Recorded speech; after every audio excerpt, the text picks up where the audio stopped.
People's party के chairman एक भेरो वरी जल्द का जल्द चूंडू कराइण जो मुतालबो करे छड़ियो। बिलावल भुट्टो ज़रदारी चयो आहे त इलेक्शन कमीशन के दरख्वास्त आहे त चूंडुन शेड्यूल जो ऐलान करे। शेड्यूल जो ऐलान थियण खां पोइ चूंड मुहिम शुरू ऐं कंहिं पार्टी सां इत्तेहाद करण जो फ़ैसिलो करे सघिबो।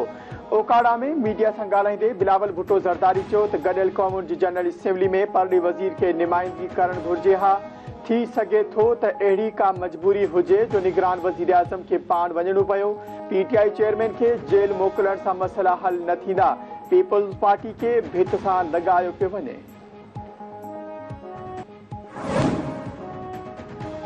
मुल्की तारीख़ में पहिरियों भेरो सुप्रीम कोर्ट की कार्रवाई सीधी रीत नशर प्रैक्टिस एंड प्रोसीजर एक्ट ते फुल कोर्ट जोड़न वारियूं दरख्वास्तूं ॿुधण जोगियूं करार। चीफ जस्टिस कादी फायद ईसा रिमार्क्स ॾींदे चयो आहे त सुप्रीम कोर्ट जो इख्तियार आहे त उहा पंहिंजा इख्तियार इस्तेमाल करे। छा तव्हां मूजिब सुप्रीम कोर्ट रूल्स 1980 आइन सां टकराव में आहे? मुस्तक़बिल जी ॻाल्हि न करियो, दलील हाल ताईं महदूद रखो। तव्हां जी असील जी का ज़ाती दिलचस्पी हुई या अवामी मफ़ाद में दरख्वास्त आंदी आहे? इहो न पियो चयो वञे त जज क़ाबिल नाहे। कानून साज़ी में रुगो अंग जी ॻाल्हि थी रही आहे। तव्हां रुगो इहो ॿुधायो त कहिड़ी शिक ते एतिराज़ आहे।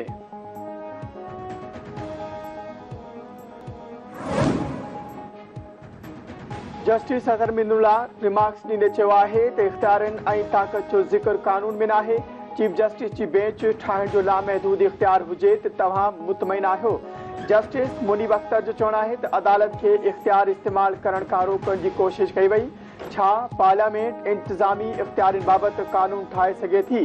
जस्टिस मुसरत हिलाली चयो त छा कानून साज़ी ज़रिए चीफ जस्टिस जे इख्तियारनि खे गैर मुअस्सर करे सघिजे थो? छा कानून सां चीफ जस्टिस जो उहिदो बेकार थी वियो आहे?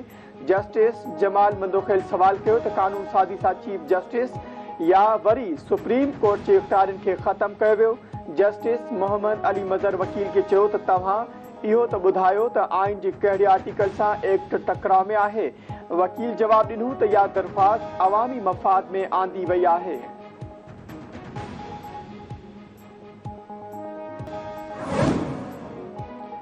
वफ़ाक़ी हुकूमत supreme court practice and procedure act ख़िलाफ़ दरख़्वास्तूं रद्द करे जी इस्तदा करे छॾी। जमा करायल जवाब में चयो वियो आहे पार्लियामेंट आइन जे आर्टिकल 191 तहत कानून साज़ी करे सघे थी। आर्टिकल 191 पार्लियामेंट के कानून ठाहिण खां नथो रोके। प्रैक्टिस एंड प्रोसीजर एक्ट सां अदलिया जी आज़ादी मुतासिर नथी थिए। एक्ट तहत सुप्रीम कोर्ट जो को बि इख्तियार वापसि नाहे कयो वियो। मेरिट ते बि पार्लियामेंट कानून ख़िलाफ़ दरख़्वास्तूं ॿुधण जोगियूं नाहिनि।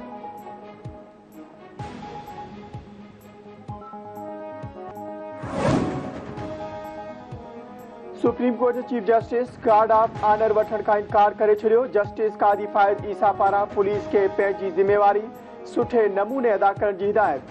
चीफ जस्टिस पंहिंजी ज़ाती गाॾी में प्रोटोकॉल खां सवाइ सुप्रीम कोर्ट पहुतो।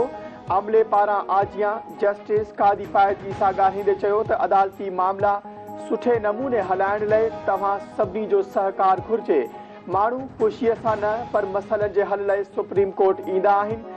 ईंदड़ माण्हुनि सां महिमाननि जहिड़ो वर्ताव ऐं उन्हनि जी मदद करियो। कुझु माण्हुनि खे परेशानी थींदी आहे, इंसाफ़ जा दरवाज़ा खुलियल रखो।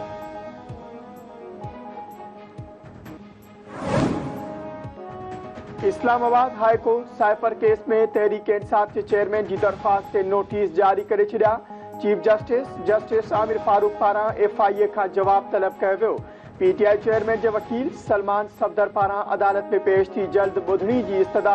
चीफ जस्टिस चयो आहे त हिकु तरीक़ेकार मौजूदु आहे, केस मुक़रर थी वेंदो।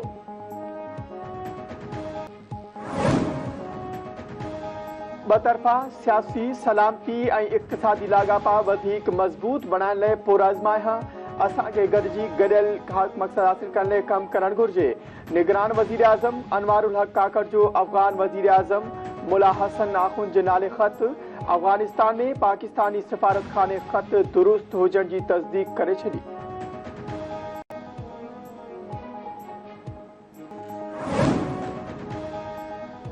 कराची जे इलाइक़े गुलिस्तान चौहर मां ॿिनि ॿारनि जे अगवा वारे मामले जा CCTV फुटेज हथ अची विया।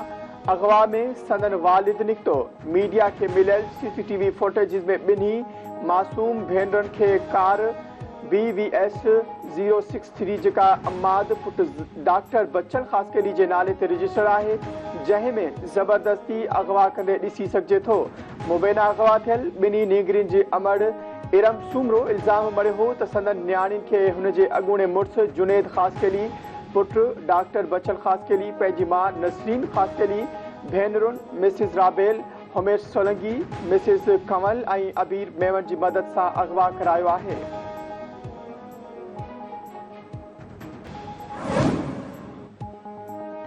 शहदाद कोर्ट में मुअत्तल थियल SHO ख़िलाफ़ नौजवान जे अगवा जो केस दाख़िल करण जो हुकुम।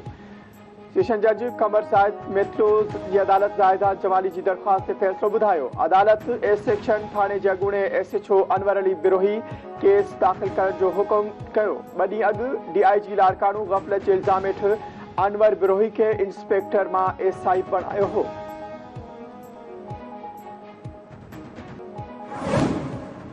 कोटलालू में शादी खां इनकार ते नारी खे भाउ पारां क़त्ल करण जो इंकशाफ।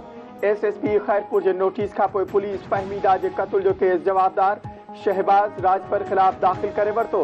निंदो में मुबैना तौर आपघात कंदड़ ज़मरा समूह जो मामलो बुझारत बणिजी वियो। हफ़्तो गुज़रण बावजूद पुलिस मेडिकल रिपोर्ट ज़ाहिर न कई। क़त्ल करण जा चोबोल।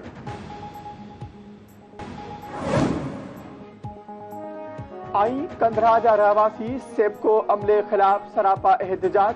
शटरबंद हड़ताल, शहरीन ऐं वापारियुनि जो क़ौमी शाहराह ते धरणो।